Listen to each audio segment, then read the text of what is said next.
আপনারা কি জানেন সময় কি? সময় কতটা রহস্যময়ী? সময়কে শুধুমাত্র ঘড়ির কাঁটা দিয়ে মাপা যায় না। বৈজ্ঞানিক দৃষ্টিতে গভীরভাবে সময়কে দেখলে বোঝা যায় যে সময় যেন এক রহস্যময় প্রবাহ, যা আমাদের অস্তিত্বকে বয়ে নিয়ে যায়। আপনারা এটা নিশ্চয়ই অনুভব করেছেন যে সময় নিজে দৃশ্যমান নয়, কিন্তু তার প্রবাহ সব কিছুতেই স্পষ্ট। আপনারা কি লক্ষ্য করেছেন বন্ধুরা, জীবনের সুন্দর মুহূর্তগুলি খুব তাড়াতাড়ি চলে যায়, আর খারাপ দিনগুলি যেন কাটতেই চায় না। অর্থাৎ সময় তখন ধীর গতিতে চলছে বলে মনে হয়। এটা শুধুমাত্র অনুভূতির বিষয় নয়, বাস্তবেও ঘটে। থিওরি অফ রিলেটিভিটি এই তথ্য প্রমাণ করে যে সময়ের ধারা সবার জন্য সমান হয় না।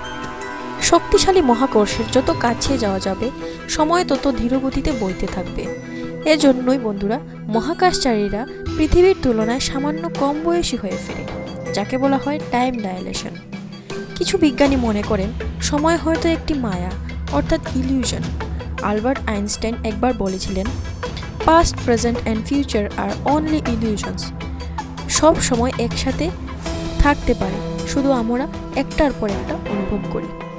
এই ছিল সময়ের রহস্যময় কিছু কথা। এই ধরনের ভিডিও আরও পেতে হলে চ্যানেলটিকে সাবস্ক্রাইব করে রাখুন, বেল আইকনটি ক্লিক করে রাখুন। Thank you for watching this video.